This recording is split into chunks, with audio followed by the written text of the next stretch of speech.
بسم اللہ الرحمن الرحیم۔ السلام علیکم دوستو، امید ہے آپ سب خیریت سے ہوں گے۔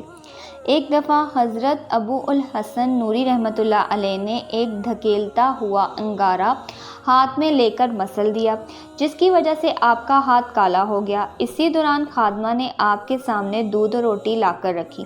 آپ نے ہاتھ دھوئے بغیر کھانا شروع کر دیا۔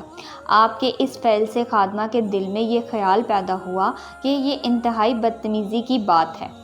ابھی وہ اسی خیال میں کھڑی تھی کہ باہر سے شاہی سپاہیوں نے آ کر خادمہ کو یہ کہتے ہوئے گرفتار کر لیا، اس نے فلاں شخص کا جزیرہ جام چرایا ہے، اس لیے تجھے کوتوال کے سامنے پیش ہونا پڑے گا۔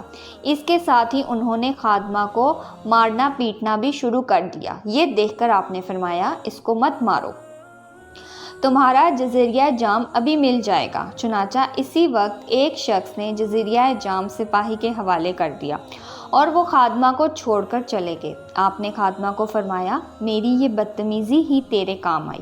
یہ سن کر خادمہ نے اپنا سر جھکا لیا۔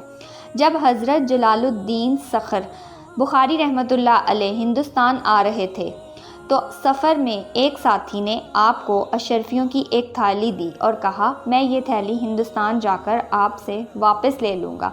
اتفاقاً راستے میں ڈاکوؤں نے لوٹ لا تو وہ تھیلی بھی ان بدبخت کے پاس چلے گی۔ جب آپ ہندوستان پہنچے تو آپ کا وہی ساتھی جو اس حقیقت سے آگاہ تھا، اس کی تھیلی ڈاکوؤں نے لوٹ لی تھی۔ آزمائش کے طور پر آپ سے سختی کے ساتھ اپنی اشرفیوں کی تھیلی طلب کرنے لگا۔ آپ اسے ساتھ لے کر دریا کے کنارے پر تشریف لے گئے، پھر دریا میں ہاتھ ڈال کر وہی تھیلی نکال کر اسے دے دی۔ وہ شخص آپ کی یہ کرامت دیکھ کر آپ کی عظمت اور بزرگی کا دل و جان سے قائل ہو گیا۔ ایک دہاڑی نے آپ نے 3 سوال مستحق کیے اور ان کے ساتھ اعلان کیا کہ میرے ان 3 سوالوں کا جواب جو کوئی عالم دے گا تو میں خدا کی ہستی پر ایمان لے آؤں گا۔ اس کے سوال یہ تھے، خدا کو جب کسی نے دیکھا نہیں تو پھر کلمے میں اشہد اللہ الہ الا اللہ پڑھ کر یہ کیوں کہا جاتا ہے کہ اللہ کے سوا کوئی معبود نہیں؟ یہ بغیر دیکھے گواہی کیوں نہیں دیتے؟ جو کرتا ہے خدا کرتا ہے، کسی گناہ پر بندہ مجرم کیوں جبکہ اللہ کرنے والا ہے؟ شیطان بزور قرآن پاک آگ سے بنا ہے اور خدا اسے دوزخ میں ڈالے گا تو اس کا کیا بگاڑ سکتا ہے؟ کیونکہ اگر دوزخ میں آگ ہے تو شیطان خود بھی آگ ہے، پھر آگ میں ڈال دی جائے تو آگ کا کیا نقصان؟ کئی دنوں تک اس کے سوالوں کا جواب کسی سے بن نہ پایا۔ وہ دین و مذہب کے اختلافات درائے ثانی کرنے لگا۔ اتفاقاً ایک روز شہر سے باہر نکلا تو باہر میدان میں ایک منصوب بیٹھے دکھائی دیے۔ ان کے پاس مٹی کے بڑے بڑے ڈیلے پڑے تھے۔ اس بزرگ نے اسے اپنے پاس بلایا اور پوچھا، سنا ہے آپ کے کچھ سوال ہیں اور آپ کو گلہ ہے کہ کسی نے ان کا جواب نہیں دیا۔ داری نے جواب دیا، جواب کوئی کیا دے گا، میرے سوال ہی لاجواب ہیں۔ اس بزرگ کے پوچھنے پر داری نے اپنے 3 سوال دہرائے۔ بزرگ نے سوالوں کو سن کر جواب دیا، میں دوں ان کا سوالوں کا جواب؟ داری نے اعصاب میں سر ہلایا تو بزرگ نے ایک بڑا مٹی کا ڈیلا اٹھایا اور داڑھی کے سر پر دے مارا۔ داڑھی کا سر پھٹ گیا۔ وہ اس وقت قاضی کے پاس بزور پیش ہوا اور سارا واقعہ سنایا۔ کہا، اسے میرے سوالوں کا جواب دینا نہیں آیا، اس لیے مجھے زخمی کر ڈالا۔ قاضی نے اسی وقت بزرگ کو اپنی عدالت میں بلاوا بھیجا۔ جب وہ عدالت میں حاضر ہوئے تو قاضی نے ان سے پوچھا، تم نے اس کے سر پر ڈھیڑا کیوں مارا؟ آپ نے فرمایا، میں نے اس کے 3 سوالوں کے جواب دیے ہیں۔ قاضی نے پوچھا، وہ کیسے؟ آپ نے فرمایا، وہ ایسے کہ اس کا پہلا سوال یہ تھا کہ خدا کو دیکھے بغیر اس کی گواہی کیوں دی جاتی ہے؟ اب میں اس سے پوچھتا ہوں کہ کیوں صاحب، میں نے جو آپ کو ڈھیڑا مارا ہے تو آپ کے سر پر کیا ہوا؟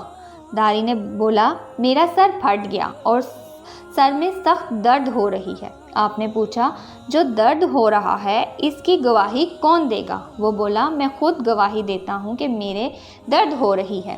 بزرگ بولے، یہ درد تم نے دیکھی ہے؟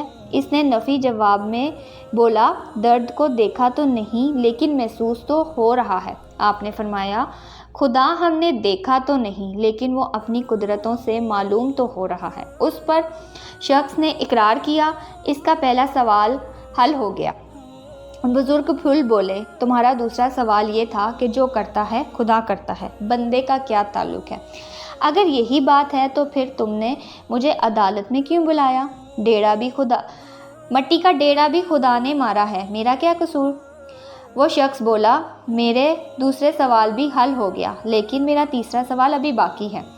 آپ نے جواب دیا، اس سوال کا جواب بھی دیا جا چکا ہے۔ تمہارا سوال یہ تھا، شیطان بھی آگ اور دوزخ بھی آگ، پھر ایک آگ کا دوسری آگ پر پڑ کر کیا نقصان ہو سکتا ہے؟ پھر انہوں نے اس آدمی سے سوال کیا، تم کس چیز سے بنے ہو؟ وہ بولا، مٹی کا بنا ہوں۔ آپ نے فرمایا، اور یہ جو ڈیرا میں نے تم کو مارا تھا کس چیز کا تھا؟ اس نے جواب دیا، یہ بھی مٹی کا بنا ہوا ہے۔ بزرگ بولے، بس جس طرح مٹی نے مٹی کو لہو لہان کر دیا، اسی طرح آگ بھی آگ کا بیڑا غرق کر دے گی۔ اس پر اس شخص نے سر ہلاتے ہوئے اقرار کیا، اس کے تینوں سوالوں کے جواب مل گئے، اس لیے میں سچے دل سے مسلمان ہوتا ہوں۔ حضرت خاتم عاصم رحمۃ اللہ علیہ فرماتے ہیں کہ ایک دفعہ میری جماعت کے نماز جاتی رہی، اس کے افسوس کرنے کے لیے میرے پاس صرف ابو القاسم بخاری رحمۃ اللہ علیہ ہی تشریف لائے، حالانکہ اگر میرا بچہ مر جاتا تو افسوس کے لیے 1000 آدمی سے زیادہ آتے، اور اس کی وجہ یہ ہے کہ لوگوں کے نزدیک دنیا کی مصیبت کے مقابلے میں دین کی مصیبت کوئی وقار و اہمیت نہیں رکھتی۔